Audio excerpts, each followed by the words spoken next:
বিসমিল্লাহির রহমানির রহিম। হে সমস্ত জগতবাসী, এতে আমি অন্য ধর্মের লোক বুঝি না, নিজের ধর্মের লোক বুঝি না, সকল স্তরের লোককে সামনে রেখে আজকে সূরা ইয়াসিন থেকে আলোচনা করব ইনশাআল্লাহ। সূরা ইয়াসিনের আমল ফজিলত যদি কেউ জানতে পারে এবং বিশ্বাস করে এবং সে মানতে পারে, ইনশাআল্লাহ ইহকাল পরকাল ধন্য হয়ে যাবে। তাই আমি মোহাম্মদ শামীম আলী আপনাদের সামনে সূরা ইয়াসিনের আমল ও ফজিলত নিয়ে হাজির হইলাম। তো আশা করব ভিডিওটি টানবেন না, অনেক লাভবান হবেন। এই আলোচনাটি শুনুন যে সূরা ইয়াসিনের আমল থেকে যে আলোচনাগুলো করব, আপনি পুরোটা আলোচনা শুনলে পরে আপনি অবশ্যই আপনি কোরআনকে, আল্লাহকে এবং সৃষ্টিকে, ফেরেশতাগণকে, নবী রাসূলগণকে আপনি অবশ্যই ধন্যবাদ জানাবেন যে আজকে তাদের জন্য আমরা কি সুন্দর জিনিস পেয়েছি। তারা যদি প্রেরণ না হইতো তাহলে আমরা কোত্থেকে পাইতাম। তাই সকলের প্রতি সম্মান রেখে আজকে সূরা ইয়াসিন থেকে আপনাদের সামনে এই আলোচনাটি তুলে ধরছি। অবশ্যই খেয়ালের সাথে, ধ্যানের সাথে শুনবেন, যাতে করে আমরা লাভবান হতে পারি। সেটি হলো, দেখুন, সূরা ইয়াসিনের ফজিলত। সূরা ইয়াসিনের ফজিলত আমরা কখনো বর্ণনা করে শেষ করতে পারবো না। অসংখ্য হাদিসে অসংখ্য রকম ইহা ফজিলতের কথা বর্ণনা করা হয়েছে। তবে এক হাদিসে অত্র সূরাকে কোরআন মজিদের হৃদয় বলিয়া উল্লেখ করা হয়েছে। সুবহানাল্লাহ, আলহামদুলিল্লাহ। এরপর আরও একটি হাদিসে বর্ণিত করা হয়েছে যে রাত্রে খালেস নিয়তে অত্র সূরা ইয়াসিন পাঠ করিয়া নিদ্রায় গেলে সম্পূর্ণ নিষ্পাপ হয়ে সে জাগরিত হবে। আলহামদুলিল্লাহ।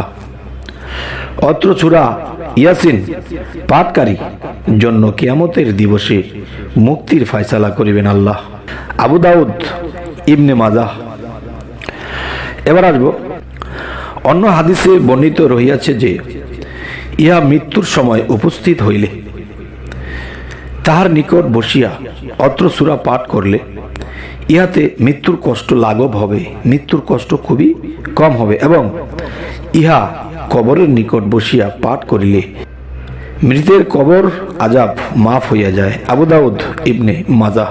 দেখুন, আজকে একটু দলিল সহকারে কথা বলছি, বিভিন্ন হাদিসের রেফারেন্স দিয়ে কথা বলছি, যে আজকে আপনারা শুনুন। যে অন্য অন্য আলোচনা হয়তো রেফারেন্স ছাড়া বলি, রেফারেন্স তো আছেই, তো রেফারেন্স দিতে গেলে দেখা গেছে অনেক সময় ভিডিওটা বেশি বড় হয়ে যায়, তাই এমনিতেই বলে যাই। তবে আজকের এই বিষয়গুলা আমি রেফারেন্স দিয়ে বলছি ইনশাল্লাহ। যে আরও একটি হাদিসের কথা বলা হয়েছে, কোনো ব্যক্তি নিয়মিতভাবে অত্র সূরা ইয়াসিন পাঠ করিলে সে যে কোনো দরজা দিয়ে বেহেশতে প্রবেশ করবে। সুবহানাল্লাহ, আলহামদুলিল্লাহ। তাহার জন্য বেহেশতের 8টি দরজাই খুলিয়া দেওয়া হবে। এবার আসি, হযরত রাসূল করিম সাল্লাল্লাহু আলাইহি সাল্লাম বর্ণনা করিয়াছেন যে কেহ একবার এই সূরা পাঠ করিলে তাহার আমল নামায় 10 বার কোরআন শরীফ খতম করার সওয়াব লিখিয়া দিবেন। সুবহানাল্লাহ, আলহামদুলিল্লাহ। যে কোনো রোগ ব্যাধির সময় ইহা পাঠ করিলে আল্লাহর রহমতে তাহা হইতে মুক্তি লাভ করা যায়। আলহামদুলিল্লাহ।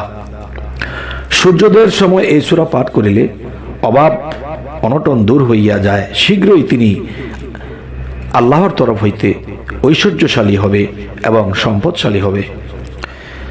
এবার আসি, ভীত, পীড়িত ও ক্ষুধার্ত ব্যক্তি এই ইয়াসিন সূরা পাঠ করিলে ভয় ও পীড়া দূর হইয়া যায় এবং ক্ষুধা নিবারণের ব্যবস্থা হয়। সুবহানাল্লাহ, আলহামদুলিল্লাহ।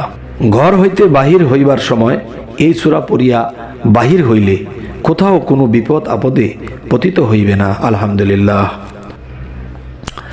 পাগল ব্যক্তির উপরে এই সূরা পড়িয়া দম করিলে বা ফুঁক দিলে আল্লাহর রহমতে ওই পাগল ব্যক্তির অসুস্থ থেকে তিনি সুস্থতে পরিণত হবে।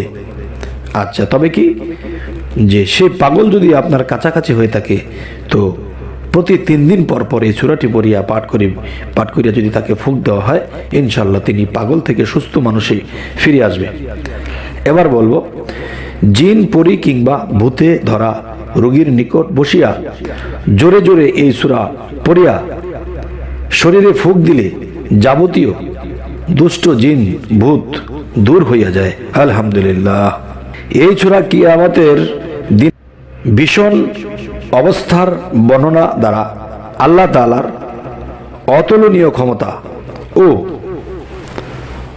অপরিসীম মহিমা কথা প্রকাশিত হইয়াছে। ইহা ছাড়া অত্র সূরায় আল্লাহ অপূর্ণ সৃষ্টি নৈপুণ্যের কথা রহিয়াছে এবং ইহা ফজিলতের সূরারূপে খ্যাত। অত্র সূরা সদা সর্বদা পাঠ করিলে দুনিয়া ও আখিরাতের যাবতীয় বালা মুসিবত হইতে নিরাপদ থাকা, যার ইহার বরকতে আল্লাহ তাআলা রুজিতে বরকত দেন এবং তিনি সুখ স্বাচ্ছন্দ্য লাভ করেন। অবশ্যই এই সুখ স্বাচ্ছন্দ্য পেয়ে অবশ্যই আল্লাহর ইবাদতে মশগুল থাকতে হবে। আচ্ছা, এবার আসি, হযরত সাল্লাল্লাহু আলাইহি সাল্লাম একটি কথা বলেছেন, প্রত্যহ রাত্রে এই সূরাটি পাঠ কখন করবেন? গভীর রজনীতে সূরা ইয়াসিন পাঠ করিলে কখনো আপনাকে অভাবে পতিত হবেন না এবং আপনার স্বাচ্ছন্দ্যে দিন কাটবে। অবশ্যই আল্লাহর ইবাদতে থাকতে হবে বিভিন্ন কাজের ফাঁকে। এবার আসব এই সূরার আরো কিছু বিষয়। এই ইয়াসিন সূরার সম্পর্কে হযরত রাসূল করিম সাল্লাল্লাহু আলাইহি সাল্লাম এর বহু হাদিস বর্ণিত আছে। এখানে মোটামুটি কয়েকটি হাদিসের মর্ম উল্লেখ করিলাম। হযরত আবু হুরায়রা হইতে এটি হাদিস বর্ণিত আছে যে এই সূরা পাঠকারীর জন্য সূরাটি ততক্ষণ পর্যন্ত হেফাজত করিবে যতক্ষণ পর্যন্ত ওই ব্যক্তির ক্ষমা করা না হইছে। সুবহানাল্লাহ, আলহামদুলিল্লাহ। যতক্ষণ পর্যন্ত গুনাহ মাফ না হয়েছে ততক্ষণ পর্যন্ত যে আল্লাহর এই কোরআনের এই সূরা ইয়াসিন পাঠ করতে তার ছোটখাটো গুনাহ প্রথমে তো মাফ হবে, পরে বড় গুনাহগুলো মাফ হতে থাকবে। সুবহানাল্লাহ, সুবহানাল্লাহ। এবার আসি, হযরত ইবনে আব্বাস রাদিয়াল্লাহু হইতে অন্য একটি হাদিসে বর্ণিত হইয়াছে, রাসূল করিম সাল্লাল্লাহু আলাইহি সাল্লাম বলিয়াছেন, আমার বাসনা এই সূরা মূলক প্রত্যেকটি মুমিন ব্যক্তির অন্তরে থাকুক, অর্থাৎ প্রত্যেকে ইহা মুখস্থ করিয়া লোক। এবার আসি, হযরত ইবনে মাসউদ রাদিয়াল্লাহু হতে এটি হাদিস বর্ণিত হইয়াছে, কবরে যখন আযাবের ফেরেশতা মৃতকে শান্তি দিবার জন্য পায়ের দিক হইতে অগ্রসর হইতে থাকিবে, তখন তাহাকে বাধা দান করিয়া বলিবেন, তোমাকে আসিতে দিব না। তাহলে তোমাকে আসিতে দিব না, তখন পরে কি ঘটনাটি হবে? সেটি হলো, আমাদিগকে সঙ্গে নিয়াই এই ব্যক্তির সূরা মূলক পাঠ করিয়াছে। তখন ওই ফেরেশতা বক্ষ, পেট এবং মাথা ইত্যাদি অন্যান্য দিক দিয়া আসিতে চেষ্টা করিবে, কিন্তু প্রত্যেক দিক হইতে ঐরূপ উত্তর পাইয়া সে আর অগ্রসর হইতে পারিবে না। চুম্বক কথা এই যে অত্র সূরা কবর আযাব হইতে বাঁচাইয়া রাখে। সুবহানাল্লাহ, আলহামদুলিল্লাহ। তাওরাত গ্রন্থে অত সূরার ফজিলত সম্বন্ধে এইরূপ বর্ণিত আছে যে, যে ব্যক্তি রাত্রিকালে এই সূরা পাঠ করিবে তাহার আমল নামায় অশেষ নেকি লিখিত হবে। সুবহানাল্লাহ, আলহামদুলিল্লাহ। 41 বার এই সূরা পাঠ করিলে বিপদ আপদ দূর হইয়া যায় এবং ঋণের দায় হইতে মুক্তি লাভ করে।